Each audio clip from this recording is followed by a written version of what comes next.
We're launching a new medical series this morning. It's called Grand Rounds. That's a practice of senior medical professionals who teach other doctors about advancements in healthcare and treatment. Our focus today is breast cancer. As you may know, October is National Breast Cancer Awareness Month. 1 in 8 women will get the disease in her lifetime, but with medical advances, the number of deaths has plunged nearly 40% from 1989 to 2015. Our Dr. David Agus is a leading cancer expert and has presented Grand Rounds for more than 2 decades around the world.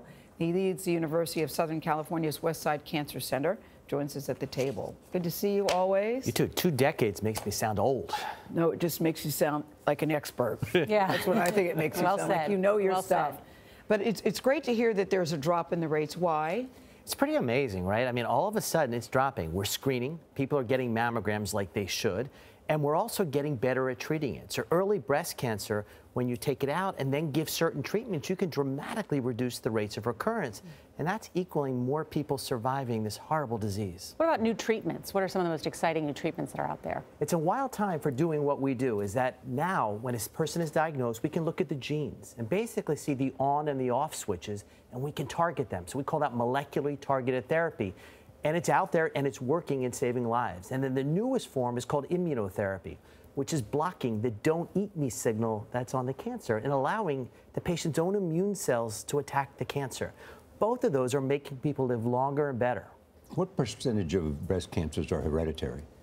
About 5 to 10% are hereditary. We know 2 genes are almost deterministic. So BRCA1 and BRCA2 means that you have, up to a 60 to 80% chance of getting breast cancer in your lifetime. The test, because the gene was patented several years ago, was thousands of dollars. Now the Supreme Court said you can no longer patent a gene in our country, and that test is $99. So do you think more people should get the test?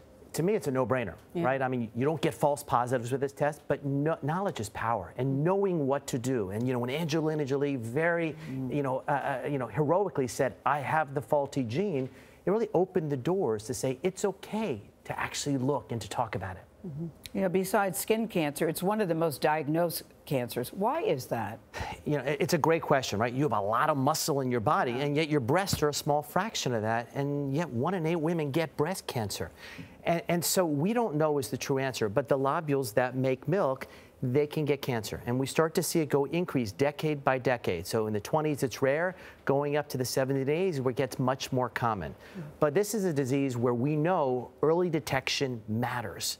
Mammograms, not the greatest tests in the world if you're the consumer, not fun. Oh, it's not. Listen, I had one the other day. I swear to you, David, if men had to go through it, we have to go to. If you had your you-know-what smashed, they'd figure out another way to do it. Because depending on the tech you get, it's very uncomfortable or it's also very pleasant. Do you see a day where you don't have to have that procedure done that way? Well, Marie Curie invented the X-ray 100 years ago. Right. We're still using it now to diagnose breast cancer. It's a great test and everyone should have it, but you're right. We need more research and better ways to detect this disease. What is the big unanswered question about breast cancer? I think the biggest unanswered question is, why does it happen? Yeah. And, we have ways to prevent it. If a woman takes some of these estrogen modulating drugs like raloxifene or tamoxifen, you can dramatically reduce the incidence of it. And we know taking hormone replacement therapy can actually raise the incidence. We know alcohol is a risk factor. We know being sedentary is a risk factor. Being overweight is a risk factor. So we're knowing about those, but we still don't know the root of why it happens. David Agus, thank you. Yeah. Thank you, guys. Great to have you here as always. Thank you so much. Reminder, I need to get a mammogram. Yeah. It's October. Need to go. Thank you.